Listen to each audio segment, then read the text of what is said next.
Now Tekino be that. Na my son. No. I love that boy music. Eh?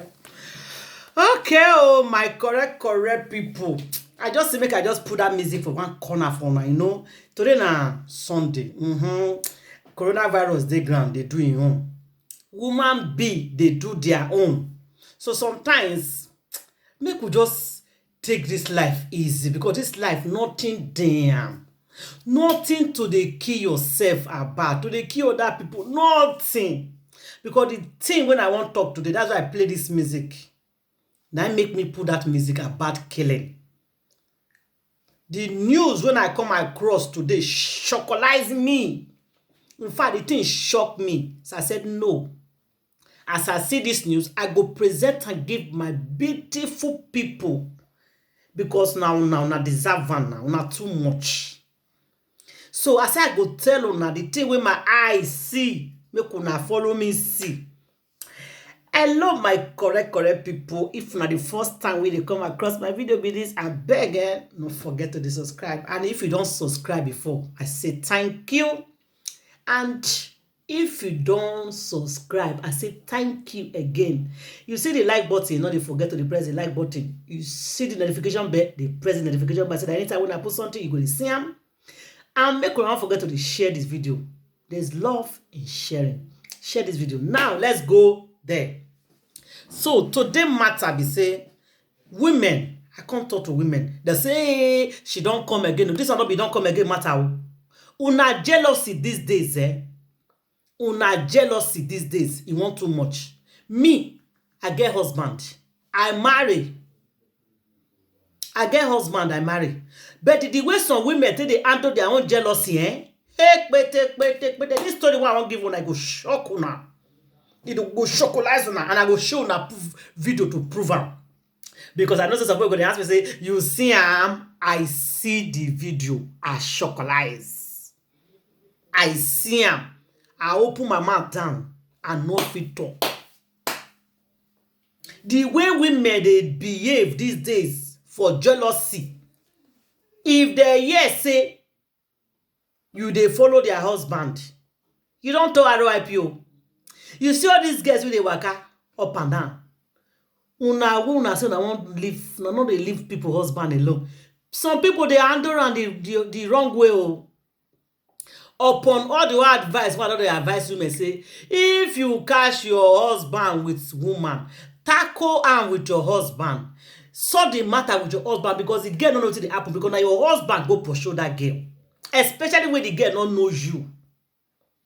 Because you don't know what your husband tell the girl. Your husband fit tell the girl say she born for me or we marry, we not dey marry again. Your husband can say anything to that girl for the girl to follow am. Not forget say the girl na fellow woman like you. Not forget say na mama, papa, na person born that girl. Not forget say that girl na person pikin o. Not forget say that girl na person sister o. Before una they take action, they take any reaction, so una husband they carry girl, no go do the girl something. Make una sit down think. You know why? What if your husband a womanizer? How many you won't fight? How many you want to turn RIP? How many fights you won't feel fight? They go know you as a fighter. So please, my beautiful women, because at the end of the day, you yourself go end up for prison, just like this woman end up for prison. If somebody tell me say Nigeria women see they do this country, I will say a lie. I fear Nigeria women today for jealousy. Hey, I fear Nigeria women today. The length they can do for you if they see you with their husband, wait till they go do you. So please, all these girls who they do kelekuku waka, leave women with their husband. Any man who don't marry, leave them. Before one woman go turn you to RIP. Make una comot o. Some women some women go handle am quietly. Some no dey handle am quietly o. Some women dey very desperate. I'm telling you, my darling people. Some women dey very desperate. They can do anything if they hear say this girl they follow their husband. They fit peme you. This news what I want show now. So this woman peme this girl because her husband they date the girl. He turned this girl to RIP. Beme. Now I go give una the story. Now, no say I don't want to make her waste una time too much. Make I go straight to the news. This woman, when I want show na this video, so find out say her husband dey date one girl. Now he can't arrange with his own brother. He get brother, the same mother, the same father with him. He can't call the brother say this girl dey date his husband, and he want make him turn this girl to RIP. Make the brother can't help him. So when they come find out say this girl na makeup artist, they can't take phone number, invite this girl, say make this girl come, but the girl can't give them price, everything. They can't arrange where they go meet. So the girl can't actually contest in her clients. Now they call them. So the girl, now hard-working girl too, she dey work. I don't know what he go find with the person husband. Now the girl not get his own man to judge now because they don't turn out to RIP. We don't know why the girl knows he get husband. We don't know why the man tell us he still get wife, because some men they go tell the girl say them with their wife not there again, or the woman just born for him. They go find any story to tell the girl for the girl to date them. So that's how they use tell women say make una they use una sense. Women should stop fighting themselves because of man. Some men for beer parlor, you go see two women and they go they fight for her. You go they drink a beer, you go sit down. Women go they tear themselves up because of man. If you know say that man they cheat on you, you not feel bear them again. Leave the man alone. Pack your load, leave the man house. If you know say you not feel bear and leave the man. If you know say you go feel bear and stay there, then turn innocent people to RIP. Because at the end of the day, you go land up for prison. Your home will see scatter. Now make I finish the story way I dey tell now. So this woman come find out say her husband they go out with a girl, a particular girl. She can't arrange with the brother because they come find out say the girl they do makeup artist. So the only way to get the girl, they come plan say they want to do makeup, make the girl come their house. So they come plan to meet for bus stop. In case you never watch the video, I just tell you now before I go show the video. So now the girl come bus stop, they come bring taxi, they come bring car, come pick the girl up. So the girl and his sister and some other people there for the remote, they come pick her up. So the way they come they do, the girl come quick test her family, tell her family say, somebody carry me for work, oh, and they go their work. But the way they do, in they suspect them, say something is happening. So the girl na smart girl, he don't send her and say something is wrong somewhere. The way they enter the motor with her, the way they behave, so she can't quit tell her people. Another thing I want to tell people say, if you come up for us, if you be girl, you be boy, you come up for us, please inform your people where you they go and the person phone number we won't go meet. It's very, very important because the things really happen for Nigeria these days just too much. So when the girl come follow them, they come carry and enter the house. When the girl come carry, when they come carry the girl enter the house, they come begin torture this girl. They torture them according to waiting they use their mouth to confess. After torturing this girl, they flog her. Say they flog her out of her. They beat her. They torture her. That one not dey enough. They can't bring acid, my people.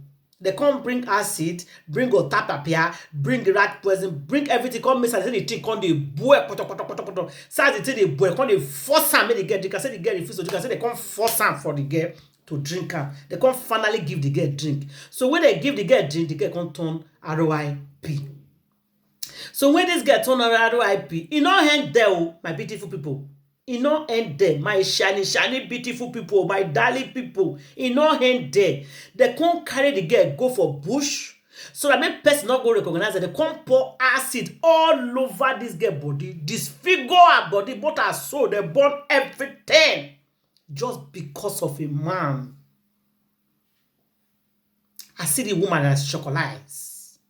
Because of a man, una keep person, una turn her to RIP, una cause him pour acid all over her body. So many people not recognize her just because of a man. Man will be not born two of una together, he marries you. And the man can still decide that he doesn't want to marry you anymore. Now you turn somebody to RIP for because of man. Some Nigeria women are wicked. You turn your fellow woman be because of a man. You turn a young girl that is coming for life. You turn her to RIP because of a main man. If that man not love you, go. You get what you do your body. It's possible you get what you not get with the man they find going outside. Check it. If your husband a womanizer, you know say na womanizer. Some men they love their wife, but they go see they cheat on them. How many fit kill? You turn your fellow woman be. You will be woman we go born picking tomorrow. You when you get children, You turn your own fellow woman be to RIP because of husband. They come pour acid all over this girl. Give me the video, make I show them. They come pour acid all over this girl. When the family of the girl come wait, they don't see this girl. They come say no, say something dey wrong somewhere. They come begin find the girl. Until the girl sister come remember, say this girl send us a message. He talk and say in case they not see him, say this people wey this client we won't go work for. So say that they behave funny. Say that they behave funny. You understand? Say this way they behave funny. Now there they come call the number where the girl leave for them. They come find and say, come take police, come go arrest him. Come arrest this man. They come find and say, this people come confess say they actually turn this girl to RIP. Now the video I try make I bring out, make I for show now. Because I just show the video just now for Facebook. So now the video I try. So make I for show now. Because the matter don't they cut already. I know some of you don't watch this video. The thing pay me. Oh. Really? This thing pay me. You turn your own fellow woman be to RIP. Because you say it follow your husband. I go show now the video now. Because you hear say it follow your husband. Hey! This one pay me. Oh. The court in Enugu North Magistrate District ordered that the two prime suspects, Chiamaka and Chukwuemeka Ifezwe, be remanded in the correctional center for the alleged murder of a makeup artist, Ijoma Neke. Counsel to the plaintiff seems pleased with the order of the court. So the best the court has done is just to remind them, pending the legal advice and opinion of the DPP.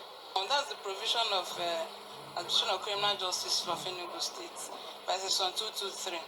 Once the magistrate doesn't have jurisdiction to entertain any matter, what he does is to remand the accused persons to prison. Now the game might be this. A mild drama ensued after the court adjourned. Family is created a scene. We're calling for justice for the death of Ijoma Neke. So they told me that she's alive, and I thought that she's alive. Coming to this place, they said that Ijoma is no more alive. So I'm not happy. Let them provide Ijoma. They called her to come for a makeup job, which was just a fake job. There was no makeup to be done. They just called her to come and do the makeup. On reaching the venue, she was locked up, drugged, and killed. The matter has been adjourned to 24th of February. Bamidele Ajayi, TVC News.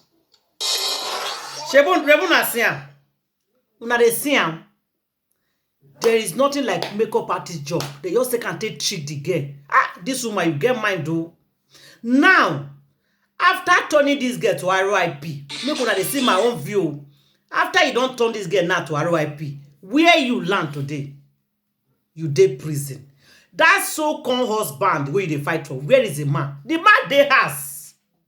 They watch, waiting, they watch mass, they drink beer. Where your children? No mother. Women, today, this is 2021. Please, my people, make you follow me, share this video. Make women get sense. Really. This jealousy matter is getting out of hand. Especially when you see your husband carry on that woman. Take your attention or your anger to your husband, not to the woman. Now, listen to me today. You don't turn this girl to RIP. This girl is not more. You put in mama and the family for pain. All the dream where this girl get is gone. I know what some girls they do not good though, but check the one way you do today. The man that you are fighting for, where is the man? Your husband wasn't there. The man they palo. They live a life. Probably now as they carry you go jail, what did the man go do? You go marry on that wife. So at the end of the day, who lose? You lose. Your own beautiful life ahead with you. If your husband don't want you again, you come out. Maybe you go see another husband married. When he go love you, he not go cheat on you. But no, you decide to turn innocent girl to RIP. That's what me I see him. See him mother now. Look at the mother, the condition you leave this woman. Who go get grown-up girl like that? They turn your pikin to RIP. We do like it. Anyway, that depends on the family when they want to. This is why they say cut and cut. Not be your family that go do this nonsense too. Some family if not do this nonsense, go go in, they go turn out to RIP themselves. So women, control your anger. Control your anger, especially when you see your husband carry on that woman. Control your anger. I repeat, control your anger. When you see your husband carry on that woman, this jealousy of a thing, control this anger management. It is very, very important. Control it because this woman do that thing out of jealousy and anger, and she get bad mind as well. And for a brother, after Buhari say una be lazy youths, una say Buhari they call una lazy youths. If you are not jobless as a man, your sister call you, say me come follow and turn another woman to RIP because your husband a friend again. You don't tell your sister to stop. You contributed and help your sister to carry up that heart. Una not una deserve. I don't want to talk for this YouTube channel. Una deserve to end up the way that girl end up, symbol of the story. That's how una deserve to. The way una take end up that girl, una deserve to end up as RIP as that girl. I rest my case. So my beautiful, beautiful people, I love you guys. Thank you for watching. Thank you for sharing. I will see you again tomorrow. Thank you. God bless and bye.